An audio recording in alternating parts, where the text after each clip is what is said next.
네, 성경 빌레몬서 1장 10절에서 14절을 찾겠습니다.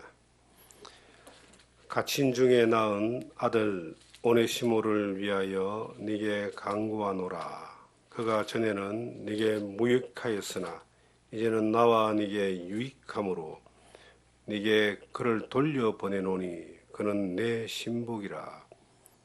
그를 내게 머물러 있게 하여 내 복음을 위하여 갇힌 중에 내 대신 나를 섬기게 하고자 하나 다만 네 승낙이 없이는 내가 아무것도 하기를 원하지 아니하노니 이는 너의 선한 일이 억지같이 되지 아니하고 자의로 되게 하려 함이라.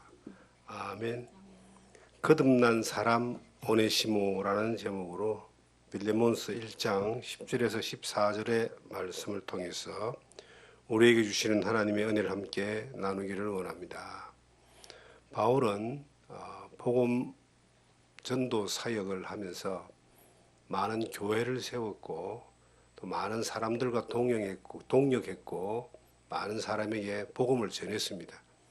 그 중에 이제 빌레몬이라는 사람이 있었는데 이 사람은 부자였고 귀족이었습니다. 근데 그 사람에게 이제 바울이 서신을 보내는 거예요. 놀라운 사건을 경험하고 난 이후에 놀라운 사실을 빌레몬에게 서신을 보내는데 바울이 복음을 전하다가 로마의 감옥에 이제 마지막 여정에 갇혔습니다. 근데 그곳에서 로마에 머물면서 오네시모라는 사람을 만나게 되고 그 사람에게 복음을 전해가지고 이 오네시모가 예수를 믿게 되었습니다. 이 복음을 듣고 나서 같이 지내게 되는데 오네시모가 노예의 신분에서 도망을 쳐가지고 로마로 와서 살다가 바울을 통해서 예수님을 믿게 된 거예요. 오네시모가 예수님 믿고 난 이후에 이제 도망자였고 포악한 사람이었는데 바울 곁에서 바울의 제자가 된 겁니다. 그리고 바울이 심부름도 시키고 또 여러 가지 하고자 하는 일들을 전적으로 맡기는 신복이라고 할 정도로 그런 위치가 된 겁니다. 그런데 이제 바울이 오네시모와 대화를 쭉 나누다 보니까 이 사람이 빌레몬의 집에 있던 노예였는데 도망을 쳐서 로마에 와서 바울을 자신을 만나서 예수를 믿게 되고 이렇게 신실한 사람으로 변한 거예요. 그래서 바울 사도가 자기 곁에 신복과 같은 오네시모를 빌레몬에게 다시 이제 돌려보내는 겁니다. 그리고 빌레몬과의 어떤 그 화해라고 하는 것을 주 안에서 하게 하는 그 놀라운 사건이 본문의 말씀에 들어가 있습니다. 우리가 살다 보면은 우리도 가끔 전혀 예기치 않는 만남들을 가질 때가 있습니다. 원수 같은 사람이 예수를 믿어가지고 주 안에서 깜짝 놀라는 그러한 일들도 있기도 하고 또 우연히 정말 어떤 곳에서 예기치 않는 그런 만남들이 일어나기도 합니다. 세상 사람들은 우연이다라고 이렇게 말할 수 있어도 예수를 믿는 우리들의 입장에서는 하나님이 계획하시고 인도하셔서 이런 과정을 허락하셨다 이렇게 대부분 받아들입니다. 저도 그런 경험들이 적지 않게 있습니다. 어떤 만남에 관해서도 놀랄 정도로 깜짝 놀랄 정도로 그 이상한 그런 사건들을 겪기도 합니다. 언젠가 제가 그런 이야기를 드린 적이 있는지 모르겠는데 제가 동생이 하나 있습니다. 여동생이 하나 있는데 평소에 뭐 잘 만날 일이 없죠. 집안 행사나 있고 이불로 가거나 오면 만나는데요. 7, 8년 전에 우리 아들이 회사에 그 근무 포상을 받아가지고 가족들을 이제 해외 여행을 시켜주는데 거기에 아들이 결혼하기 전이니까 저희 부부와 또 저희 딸하고 같이 그 홋카이도라고 하는 삿포로 지역에 그 여행을 간 적이 있습니다. 여행 가서 2박 3일 이제 일정을 지내고 있는데 마지막 날 아침에 호텔에서 아침 식사를 하려고 하는데요. 거기는 호텔 규모도 크고 관광객도 많이 오고 특히 한국 관광객들이 많이 오는 그런 호텔이었던 것 같습니다. 아침 식사를 하는데 이제 저 앞쪽에서 뒷모습이 딱 보이는데 그 뒷모습이 수많은 사람 중에 한 사람이 딱 보이는데 제 동생인 거예요. 여동생인 거예요. 그래서 제가 제 아들하고 아내에게 야, 너 고모가 여기 와 있다. 에이, 그럴 리가 있느냐고. 그런 소리 하지 말라고 그러더라고요. 그래서 그 감이라는 게 혈육이 땡기는 감이라는 게 있는 거잖아요. 그 멀리서 봤는데 뒷모습이 제 동생이었어요. 그래서 내가 확인해 보겠다 그러고 저 앞으로 빙 둘러가지고 딱 보니까 진짜 제 동생인 거예요. 한국에서도 길거리에서 한번 만난 적이 없는데 홋카이도 호텔에서 아침 밥 먹다가 만난 거예요. 그냥 뭐 서로 너무 놀래가지고 그냥 뭐 반가워서 울기도 하고 막 기쁘기도 하고 그런 만남이 있었습니다. 그러면서 이런 생각을 했어요. 그냥 혈육의 만남이었지만 우리가 살면서 만나지는 모든 환경과 인연들이 이게 그냥 저절로 어쩌다가 된 것이 아니라 하나님이 인도하시는 걸음 가운데 되어진다라고 하는 것을 인정하게 되는 그런 확인하게 되는 그런 시간들을 제가 가져본 적이 있습니다. 얼마 전에 저는 이 산골에 들어와서 있으면서 이곳에 이제 오는 사람들에게 말씀을 전하고 복음을 전하고 또 교제를 하고 뭐 회복을 하고 여러 가지 그런 일들을 계속하면서 나가는 일이 바깥으로 나가는 일이 이제 어떤 활동을 위해서 나가는 일을 다 절제를 하고 또 정리를 하고 들어와서 이곳에서 지금 9년째 이렇게 만 9년을 지내고 있는데 우연찮게 우리 예배에 한번 참여했던 사람이 그 간절히 권해가지고 원주시의 관광협의회라고 하는 곳에서 하는 이제 세미나에 관광대학이라고 하는 곳에 이제 6개월 과정 한번 들어보면 참 좋다, 참여해보면 좋다고 그렇게 강력히 권해서 이렇게 권하는데 한번 참여해보자고 등록을 해서 갔잖아요. 등록해서 가서 여러 가지 이제 제가 얻고자 하는 정보를 많이 얻었습니다. 여행의 기술, 걷는 방법 이런 것들, 또 뭐 원주시의 어떤 여러 가지 이 관광지, 또 뭐 그거 해설 뭐 이런 것들을 쭉 듣고 또 요즘 나오는 여러 가지 어떤 정보들을 많이 이렇게 습득을 하고 있는 가운데 한 50명 정도가 이제 수강생으로 모이는 그곳에 가서 있으면서 어느 날 갔더니 임원들을 뽑는데 어느 날 갔더니 임원을 뽑는데 저는 뭐 별로 관심이 없기 때문에 저 뒤쪽에 앉아가지고 시간만 지나가기를 기다렸는데 어떻게 하다 보니까 제가 회장이 된 거예요. 저 굉장히 당황스러웠어요. 그렇게 일을 안 하려고 어떤 주어진 일도 안 하려고 자꾸 이렇게 비껴나가 정리가 다 됐는데 왜 지금 이렇게 그렇게 또 회장이 돼가지고 여러 사람과 함께 있을 수 있겠는가? 처음에는 이제 그 자체를 거부했는데요. 뭐 투표가 됐으니까 빠져나갈 빼도 박도 못하는 상황이 됐어요. 그래서 가만히 생각을 하면서 생각을 고쳐먹은 거예요. 아, 이것도 하나님이 내가 원하지 않았지만 하나님이 이것을 이렇게 이끌어가지고 이렇게 이런 환경에 오게 하는 것은 이곳에 있는 사람들 가운데 예수를 믿어야 되는 하나님이 이끌어야 되는 영혼들이 있기 때문에 하나님이 이곳에 나를 이끄시는구나. 그렇게 받아들인 거예요. 받아들이고 이제 사람들을 만나고 또 그 과정을 하니까 제가 다 가 있으면요. 사람이 제게 와요. 보통 어떤 분들이 오냐. 자, 장로라고 하시는 분이 계신데 이제 이야기를 하는데 자기가 평생 하나님 믿고 또 아주 인품도 좋으시고 그러신 분인데 지금 교회를 안 나가고 있습니다. 그러면 자기 이야기를 하는 거예요. 또 어떤 분이 옆에 또 오더니 어떤 이제 여성분이 오더니 이제 자기도 이제 이전에 교회를 나갔는데 지금 안 나가고 있다고.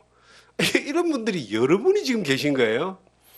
그래서 뭐 처음부터 대놓고 여러 이야기를 할 수는 없지만은 만남이 이어지면서 이 상처받은 사람들이 회복될 수 있는 기회도 또 제게 맡겨주신 것 같기도 하고 또 잃어진 영혼들이 거기에 뭐 예수 안 믿는 사람이 한 70% 정도는 되는 것 같으니까 그 사람들에게 또 함께 지내면서 복음을 전할 수 있는 기회가 되고 무엇보다 지금 저희가 좋은 환경에 살고 있잖아요. 이곳에 사람들을 또 오고 가고 초대하면서 또 마음이 열리는 그런 일들이 일어날 것 같은 그런 새로운 기대감이 막 생기는 거예요. 이것이 우연으로 알고 있지만 하나님은 계획하신 것이라고 받아들이는 겁니다. 밑에 도서관을 이제 했습니다. 이제 도서관을 하고 그냥 우리 책 보고 그냥 이렇게 지역 주민들 좀 이렇게 섬기고 하는 그런 일들에 사용하려고 그냥 했는데 도서관 협회 회장이라는 분이 밑에 목사님이 밑에 땅을 사가지고 들어오면서 가서 좀 같이 좀 하고 협회에 들어오면 좋다고 그렇게 부탁을 했어. 도서관 하고 1년 6개월 지나가지고 협회 가입을 해서 지금 1년째 진행을 하는데요. 그 목사님과 함께 하면서 여러 사람들을 또 만나는 거예요. 또 그 협회에 함께 하면서 여러 사람들을 만나는 거예요. 자꾸 뭘 해라고 하는 걸 제가 안 하려고 계속 거부를 하고 있는데 그런데 만나는 사람들이 이제 목사님들도 계시지만 그 일을 통해서 다른 사람들을 또 이렇게 만나지면서 정말 우리가 믿고 있는 이 영생의 복음을 전할 수 있는 접촉점을 사람들하고 자연스럽게 이어져가는 그런 모습들을 제가 보게 되는 거예요. 그런 걸 보면서 복음을 전한다라고 하는 이것은 내가 복음을 전할 수 있는 사람으로만 되어 있으면 주님의 역사가 나타날 수 있는 일꾼으로만 그 준비되어 있으면 환경과 여건은 하나님이 이끌어 가시는 것이다. 그래서 우리가 환경과 여건을 복음을 전하는 것에 대하여 핑계하거나 아니면 그것 때문에 안 된다고 말하기에는 이거는 그렇게 하면 안 되는 거라는 생각을 이전도 해왔지만 지금은 더욱더 많이 하게 되는 겁니다. 바울 사도가 오네시모에게 복음을 전했던 그 환경은 로마의 감옥에 있을 때입니다. 로마의 감옥은 지금 우리가 사는 감옥 같은 이런 감옥하고 좀 달라요. 왜 다르냐면은 옛날에 벤허라고 하는 영화를 봤어요. 벤허라는 영화를 보면은 감옥에 이제 들어가잖아요. 들어가면은 완전히 외부와 단절되는 게 아니고 외부 사람이 그 사람에게 밥도 갖다 주고 옷도 갖다 주고 책도 갖다 주고 접촉을 해야지만 그 사람이 살아요. 감옥에 있으면서 밥을 나라가 주는 게 아니고 지가 알아서 해결을 해야 돼. 그 당시에 그 영화를 보니까 그렇더라는 거죠. 그런데 우리하고는 다르잖아요. 그런데 필리핀이라는 나라가 지금 현재 필리핀이라는 나라의 그 감옥도 똑같다는 거예요. 큰 마을 같은 것에 거기다가 철조망을 쫙 쳐놓고 이제 경계를 하는데 그 안에는 죄수들이 자기가 집을 자기가 구해가지고 그 안에서요. 자기가 거기서 이제 밥을 해 먹고 노동도 하고 외부에서 이제 식료품도 갖다 주고 돈도 갖다 주고 왔다 갔다 자유롭게 하는 그런 형태라는 거예요. 필리핀의 감옥에 갔다가 들어온 그 선교사인데 이현호 선교사라고 그 선교사인데 필리핀에 그냥 이 누명을 써가지고 감옥에 들어가서 3년 정도 복역을 한 거예요. 그런 식으로 복역을 했다는 거예요. 그래서 이해가 되는 거예요. 지금 이 말씀도 로마의 감옥에 바울 사도가 들어갔는데 이 오네시모가 신복이다. 오네시모가 왔다 감옥에서 복음을 듣고 예수를 믿게 됐는데 이제 거기서 자유롭게 바울 사도의 사역을 적극적으로 도우면서 신복과 같은 역할을 했다는 걸 이야기하고 있잖아요. 그럼 바울 사도는 어디서 복음을 전했느냐? 바울 사도가 가장 큰 일을 한 곳은 여러 환경도 있지만 감옥이었어요. 서신서도 감옥에서 썼고 이 감옥에서 이제 오네시모라고 하는 사람과 또 많은 사람에게 복음을 전했고, 그리고 감옥에서 로마를 통해서 전 세계에 복음이 전해지는 그러한 역할들을 한 겁니다. 우리는 복음을 전할 때에 환경 따지고 여건 따지고 조건 따지고 할 수 있는 가능성 따지잖아요. 그런데 환경, 여건, 조건, 가능성은 사실 복음이 전해지는 데에 큰 장애물이 되지 않는다는 거죠. 그 어렵고 힘든 데에서도 하나님이 일하시면 영혼들을 살리는 일이 일어납니다. 빌립보 감옥에서 빌립보 간수와 가족들이 예수 믿고 구원받고 교회가 세워졌던 그러한 역사를 또 사도행전에서 볼 수가 있는 것처럼, 그런 것들을 볼 때에 저는 그런 생각들이 들어지는 거예요. 이 말씀을 묵상하면서도 마음 가운데 참 감사가 되어지는 것은, 복음은 환경과 여건과 관계없이 하나님이 일하실 수 있는 사람이 있는 그곳에, 머무는 그곳에, 하나님이 인도하신 그곳에서 언제든지 일어날 수 있는 역사가 일어나는 것이다. 그래서 우리가 지금 있는 이 환경은, 이제 제가 이 산골짜기에 들어와서 이사를 두르고 예배당을 건축하고 하려고 할 때 사람들이 굉장히 의문시했습니다. 제가 살았던 스타일하고는 다르잖아요. 도시를 다니면서 복음을 전했고 교회를 개척했고 또 그 도시 중심적인 어떤 사역을 했던 사람이 산골짜기에, 그것도 사람도 별로 없는 그곳에 와서 교회를 이렇게, 교회까지 이제 건축을 하고 개척을 하고 한다고 하니까 다들 걱정을 하는 거예요. 특히 목사님들이 더 많이 걱정을 하는 거예요.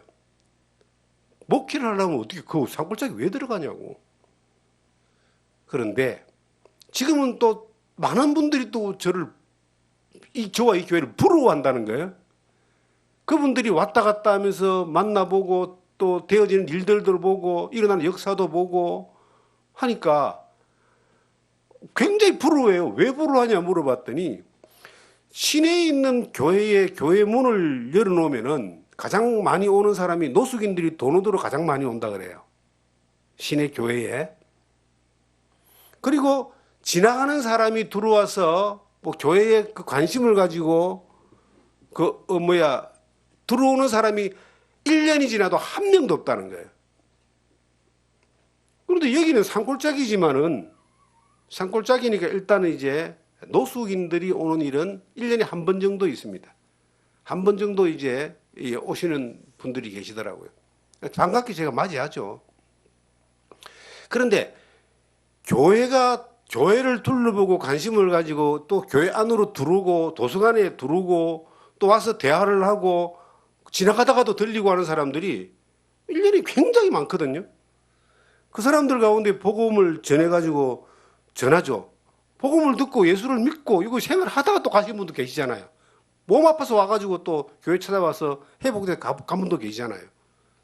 이런 것들이 볼 때에, 이 홍보를 하고 오라 해도 오기 힘든데 그냥 있는 것만으로도 사람들이 올 수 있는 곳이라니까 부러운 거예요. 근데 이게 도시에 이런 환경을 만들 수 있는 조건이 되느냐? 전혀 불가능하죠. 땅값도 비싸고 자연환경 녹지도 이렇게 잘 돼 있는 곳이 있을 수가 없잖아요, 자연적으로. 그러니까 처음에는 다들 의문시 여겼는데 나중에는 다들 부러워하는 것으로 바뀌었잖아요. 그게 뭐냐면은, 환경과 조건이 복음이 전해지는 데에, 우리가 사역하는 데에 조금의 영향은 있지만은 그 절대적인 것은 아니다라고 하는 겁니다. 하나님이 이곳에 오게 하셔서 마음을 주셔가지고 일을 하게 하셨다면은 하나님이 하실 일이 있으실 거 아니겠어요. 그리고 사람들은 자주 더 오고 싶어 하는 곳으로 이곳이 마음에 남겨져 있기 때문에 그것만으로도 이 존재하는 자체에 대해서 감사한 거죠.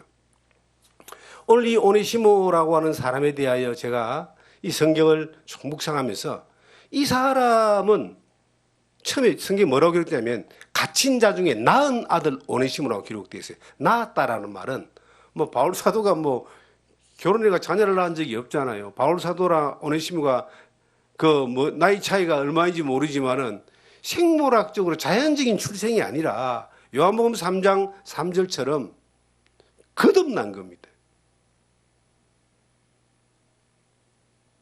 거듭나지 아니하면 하나님 나라를 볼 수 없다라고 하는 그 말씀처럼 오네시모가 노예로 있다가 자유를 찾아서 행복을 찾아서 도망쳐 와가지고 로마에서 이제 신분을 숨기고 사는데 얼마나 불안했겠어요. 만약에 로마에서 노예가 도망쳤다고 잡혔다는 것이 잡히면 어떻게 되느냐? 바로 죽습니다. 죽여버립니다. 바로. 그런데 항상 죽음의 위협과 들킬 위협에 더 벌벌 떨면서 이제 자유인처럼 로마에서 살다가 어쩌다가 이 사람이 바울 사도를 만나게 돼가지고 예수 그리스도의 복음을 듣고 거듭나 버린 겁니다. 새로운 사람으로 바뀌어져 버린 겁니다. 죄인에서 구원받은 사람으로 바뀌어진 겁니다. 그가 바뀌어지고 난 이후에 그의 모습은 바울 사도가 그를 볼 때에 신복이라고 할 정도로 완전히 이 운명이 바뀌어지고 자기의 그 영혼이 죽었다 살아난 것뿐만 아니라 그 사람의 삶 자체가 바울 사도의 그 로마에서의 전도 사역에 신복이라고 느낄 정도로 그렇게 사역에 중요한 역할을 했습니다. 여러분, 신복이 뭡니까? 자기 바울의 마음을 똑같이 알 수 있는 사람이에요. 마음을 알고 그대로 행하는 사람을 신복이라 그래요. 성경에 이것이 가장 잘 표현되어 있는 데가 사도행전 13장 22절인가 보시면은 다윗에 대한 하나님의 표현이잖아요. 내가 이세 아들 다윗을 보니 내 마음이 합한 자다. 하나님 마음하고 다윗 마음이 똑같았다는 거죠. 그래서 똑같이 다윗이 그렇게 충성하고 행동했다라고 하는 것을 사도행전 13장은 그렇게 기록합니다. 똑같이 이 얘기 바울 사도가 이 오네시모 신복이라고 하는 것은 내 마음이 합한 사람이다. 내 뜻대로 그가 다 자기가 맡긴 일들을 다 했다. 모든 것을 맡길 수 있는 사람이다. 내 목숨까지도 맡길 수 있는 사람이다. 그런 뜻이에요. 그 정도로 변화된 삶의 모습을 오네시모가 바울에게 보여줬다라고 하는 겁니다. 그 출발 지점이 어디냐? 나았다. 거듭난 겁니다. 우리가 예수 그리스도의 복음 안에서 새 사람을 입고 난 이후에 믿음의 삶을 살아가는데요. 어려운 일들을 많이 겪을 수가 있습니다. 바울은 복음 전하다가 감옥 갔잖아요. 복음 전하다가 순교했잖아요. 어려운 일을 많이 겪을 수 있습니다. 그런데 끝까지 어떤 어려운 일이 있어도 주를 배신하지 아니하고 맡겨진 사명을 끝까지 감당할 수 있는 사람들은 어떤 사람들인가? 거듭난 사람들만이 가능한 거예요. 거듭나지 못한 사람들은 어떨까요? 자기의 어떤 다른 욕심 때문에, 계산 때문에, 이득 때문에 이 목회라든지 선교라든지 맡겨진 삶을 살 때에 힘들고 어렵고 절망적이면요, 자기 살 길 찾아서 대부분 가더라는 거죠. 거듭났다고 자기가 고백하고 그렇게 전하는 사람마저도 끝까지 완주하지 못하고 중간에 길을 틀어버리는 사람들을 많이 봤거든요. 왜 그럴까 하고 제가 봤어요.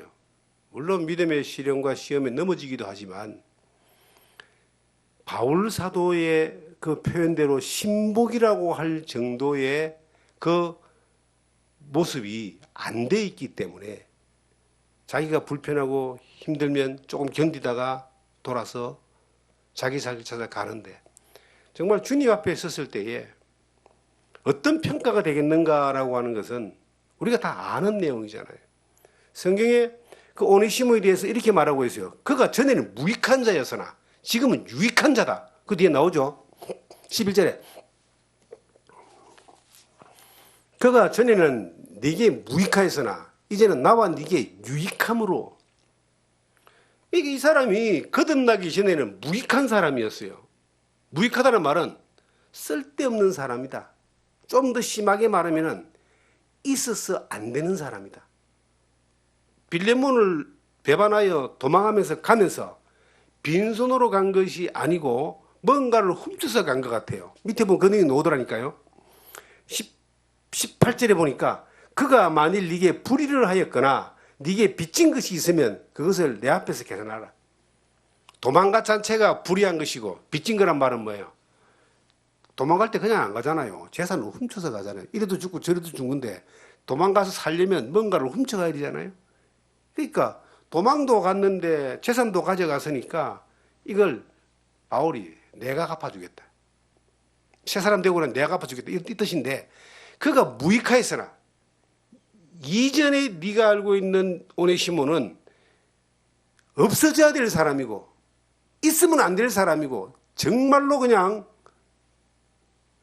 그 벌을 줘야 될 그런 사람인데 그가 거듭나고 난 이후에 유익한 사람, 너하고 나에게 유익한 사람이 됐다.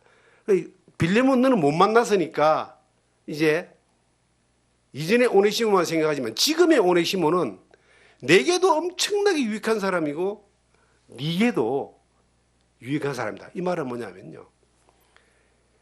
하나님의 나라를 위해서 우리 주 예수 그리스도를 위해서 유익한 사람으로 바뀌었다는 겁니다. 우리가 예수 믿기 전에는 어떤 사람이었습니까? 저도 예수 믿기 전에는 무익한 사람이었습니다. 어느 정도 무익했냐? 나밖에 몰랐잖아요. 살아가는 삶의 모든 목적이 내가 잘 살고 출세하고 부자 되고 성공하는 게 예수 믿기 전에 저의 그 목적이고 목표였습니다. 예수를 안 믿었다면 저는 그렇게 살다가 뭐 가겠죠. 하나님의 입장에서 볼 때 얼마나 무익한 거예요. 평생 썩어지는 것들만을 위해서 목표를 삼고 가다가 죽음 앞에 섰을 때 아무것도 가지지 못하고 후회하면서 갈 수밖에 없는 그런 무익한 사람. 저는 그런 사람이었어요. 그게 전부였습니다. 그런데 저 1980년도 예수를 믿었습니다. 예수 그리스도가 나의 구원자이시고 그 예수 그리스도의 십자가의 보혈의 은혜로 죄 사함 받는 놀라운 은혜를 경험했습니다. 그러고 난 이후에 이제 주님을 배워나가고 말씀을 배워나가고 예배 가운데 거하면서 하나님의 기뻐하는 것이 뭔가, 하나님의 영광을 위해 사는 것이 뭔가에 대하여 완전히 방향이 바뀌어졌잖아요. 삶이 좀 무익하고 멸망으로 가는 것들로 가다가 정말 속아서 가다가 멸망당했던 존재였는데 예수 그리스도를 믿고 난 이후에 삶이 완전히 바뀌어져 버린 겁니다. 하나님 앞에 기억되어지고 하나님의 영광을 위해 살고 싶고 나를 구원하시던 예수 그리스도의 복음을 또 다른 사람에게 전하고 싶은 그런 마음들로 계속 이어져다가 여기까지 온 겁니다. 무익하다는 것은 자기만을 위해 살고 썩어지는 것만을 위해 사는 모든 사람에 대해서 하나님이 내리는 평가입니다. 유익하다는 것은요, 하나님의 영광을 위해 살고 주님 기쁨을 위해 살고 영원한 것들을 위해 살고 주님 명령을 따라 사는 이걸 유익하다고 하는 거예요. 성경에 보니까 이 무익한 사람에 대한 심판에 대해서 마태복음 25장은 이렇게 말합니다. 악하고 무익한 종아, 내게서 떠나가라. 악하고 무익한 종. 썩어지는 것들을 위해서 사는 사람을 악하다 그러고 무익하다, 쓸데없다 그래요. 필요 없다는 거죠. 그런데 그 반대가 착하고 충성된 종아, 유익한 사람이잖아요. 이 땅에 살면서 착하고 충성된 모습으로 사는 것을 하나님은 유익하다고 표현하는 거예요. 우리가 예수 믿기 전에는 정말 저는 무익한 존재였어요. 전 지금도 생각하면요, 예수를 믿었다는 것이 내 인생의 가장 큰 성공이다. 이거는 내가 노력한 게 아니잖아요. 어떤 면에 내가 선택한 것도 아니에요. 하나님이 일방적으로 주신 은혜를 다만 믿은 것밖에 없거든요. 그것도 정말 우연을 가장한 그 하나님의 필연적인 사항이었지 않습니까? 제가 언젠가 그런 간증을 내렸지만 저는 예수를 믿기 전에 내 마음대로 살았습니다. 목적이 정말 부자되고 잘 살고 출세하는 겁니다. 성공하는 거였어요. 근데 그 꿈을 안고 서울로 올라가는데 서울역에서 친구를 만났는데 그 친구가 자기 누나가 예수를 믿는 사람이었어요. 그 친구를 만나서 잠깐 그 고향 친구거든요. 잠깐 머물렀는데 신세를 지다 보니까 이 하나님 말씀을 복음을 한번 들어보라고, 말씀을 한번 들어보라고, 거기에 억지로 갔다가 제가 하나님을 발견하게 됐잖아요. 천지를 창조하신 분이 하나님이라는 것을. 그리고 내가 얼마나 흉악한 존재라는, 지옥 가기에 합당한 존재라는 사실도 발견했잖아요. 저 예수 그리스도를 통해서 보라 세상죄를 지고 가는 하나님의 어린 양이라는 그 놀라운 말씀을 통해서 죄짐을 벗어버렸잖아요. 자유를 얻었잖아요. 근데 그게 기적 같은 건데 정말 있을 수 없는 우연인데 이게 하나님이 계획하신 거다라는 거죠. 그런 사건들이 계속 우리의 삶 가운데서 이어져 가고 우리도 누군가에게 기적의 통과가 되는 통로로 살고 지금까지 그렇게 살아가고 있는 거예요. 항상 하나님 말씀을 전할 수 있는 준비된 삶을 살면은 하나님은 우연이든 기적이든 하나님 방법을 통해서 사람도 맡겨주시고 오네시모와 같은 놀라운 역사가 나타나는 자리에 우리가 사용될 수도 있다는 거예요. 그래서 우리가 예수 그리스도의 복음을 전하는 존재로서의 우리의 이 유기화는 언제까지인가? 예, 숨이 멎을 때까지. 제가 저희 어머니가 병원에 있을 때 2주 동안 같이 곁에 있었습니다. 저는 어머니한테 이렇게 계속 이제 천국 가실 준비를 시켰는데 어머니도 그렇게 돌아가실 줄 모르고 병원에 갔는데 이게 이제 돌아가실 날이 천국 갈 날이 멀지 않은 게 딱 드러난 거예요. 그래서 옆에서 이제 제가 말씀을 다 해드렸죠. 소망이 있는 분이기 때문에 교제도 참 많은 교제를 어머니하고 그 2주 동안 했습니다. 근데 어머니한테 계속 이제 복음에 대한 확신, 천국에 대한 그 기쁨, 이야기를 쭉 나누는데 6인실 병원에 이제 있는 6인실 병원에. 내가 이제 살살 이야기하는데도 이제 그 다 비슷한 분들이 돌아가 계신 거예요. 돌아가실 날이 멀지 않은 원자력 병원이니까, 안병동이니까. 어떤 사람이 옆에서 나도 좀 전해주세요. 나는 어머니한테 이야기했는데 어떤 그 다른 환자가 그렇게 이야기를 해서 그 환자에게 복음을 전해서 그 환자가 예수를 받아들였잖아요. 또 계속 이야기하니까 요양 간호사입니까? 병원에 상주에 있는 그 분이 자기도 좀 전해달라고. 그분하고는 꽤 오랫동안 교제를, 복음을 전하고 꽤 오랫동안 만나지 못했지만 카톡 같은 걸로 계속 말씀을 전해주고 교제하고 그분도 신앙생활 다시 하게 되고 그런 일들이 있었다는 거죠. 그러니까 우리가 거하는 모든 환경은 하나님이 보내주신 것이고 우리가 입을 열지 아니하면은 아무 일도 하지 않지만 우리가 파수꾼으로서의 역할을 어떤 모양으로든 간에 하게 되면은 역사는 일어난다는 겁니다.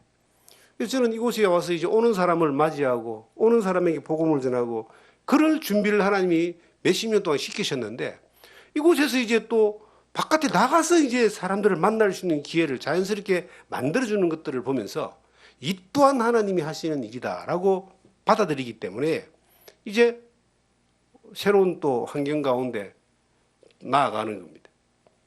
우리가 이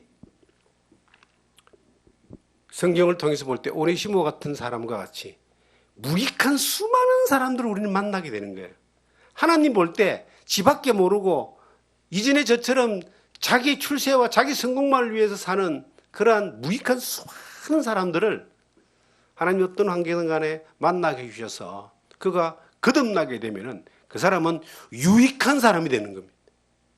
하나님의 그 뜻에 합당한 사람으로 하나님과 마음이 합한 사람으로 이 바울 사도에게 신복과 같은 사람으로 그렇게 사라지는 사람 어디에 준비되어 있는지 우리는 알지 못하잖아요. 그런데 하나님 반드시 우리에게 그런 사람들을 맡기게 해 주신다. 그런 기대감을 이제 가지게 되는 겁니다.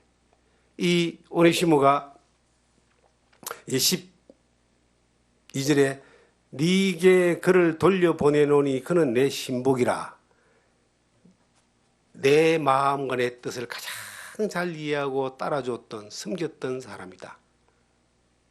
그러니까 네가 맞이하면은 어떻게 나를 맞이하는 것처럼 맞이해. 이전에 너를 재산을 손해를 끼치고 무익하게 도망쳐서 쳐 죽여야 되는 그러한 도망자 노예로 맞이하지 말고 나를 보듯이, 나를 영접하듯이 영접해라, 그런 말이 나옵니다. 17절에 보시면 그러므로 네가 나를 동력자로 알진대 그를 영접하기를 내게 하듯 하고. 신분이 바뀐 그 사람이 이전에 그 사람이 무익했던 사람이 아니기 때문에 나를 영접하듯이 형제로, 그렇게 종으로 받들이지 말고 동력자로, 형제로 그를 영접하라, 이렇게 이야기합니다. 그 정도로 변화된 모습들이 나타나는 한 사람의 이 기적 같은 이 변화가 빌레몬서 짧은 이 성경 한 장짜리 이 성경에 기록되어 있는 겁니다. 우리가요, 이 빌레몬이 사람 이름이잖아요. 오네시모도 사람 이름이잖아요. 개인적인 편지를 지금 주고받은가 보내는 겁니다. 그러면 이제 한번 상상을 한번 해보는 겁니다. 우리의 일생을 요 한 장짜리 편지에 딱 요약해서 쫙 하면은 어떤 내용이 나올까요? 우리의 일생은 뭐 출생이 언제부터 쭉 나오는데 저도 한 장짜리로 딱 요약하면 뭐가 나오겠습니까? 이전에 어떤 그 예수 믿기 전에 나의 출생이나 환경이 잠깐 나오고, 그 다음에 언제 내가 예수 그리스도 안에서 거듭난, 오네시모는 감옥에서 거듭났다고 나았다고 말한 것처럼 그 순간부터 시작해서 이제 주님 앞에 가는 그날까지 한 장으로 딱 요약될 텐데 거기에 어떤 내용이 기록되겠습니까? 이 오네시모와 같이 야, 이전에 무익했는데 지금은 유익한 자다, 내 신부과 같아, 그러면서 이제 쭉 그 주님의 마음에 들었던 삶에 대해서 쭉 이렇게 몇 자라도 이렇게 기록되어 있다면 얼마나 참 주님 앞에 섰을 때에 덜 부끄럽겠습니까? 그런데 순전히 살았던 시간이 뭐 어느 날 거듭났는데 그때부터도 자기 뜻대로 살았다라고 이렇게 되어 있다면 참 부끄러움이 클 거라는 생각이 들어집니다. 무익한 자에서 우리는 유익한 자가 되었다가 다시 무익한 자로 돌아가 버리는 그러한 삶의 선택을 하면 안 된다는 거예요. 인생이 그렇게 길지 않습니다. 우리는 반드시 죽습니다. 반드시 우리가 주님 앞에 갑니다. 반드시 천국 갑니다. 반드시 주님의 심판대 앞에 서게 됩니다. 그때 주님 앞에 섰을 때에 주님이 그 우리의 모든 것들을 책에 기록했다 그러잖아요. 생명책이 있잖아요. 생명책. 근데 그 한 장으로 딱 요약되어 있는 어떤 책이 이렇게 나온다면은 정말 바울 사도가 빌레몬에게 오네시모를 보내면서 오네시모에게 대하여 썼던 이 짧은 문장 가운데 이것이 우리가 주님 앞에 섰을 때에 평가받을 수 있는 그러한 내용들로 채워진다면은 참 얼마나 감사할까.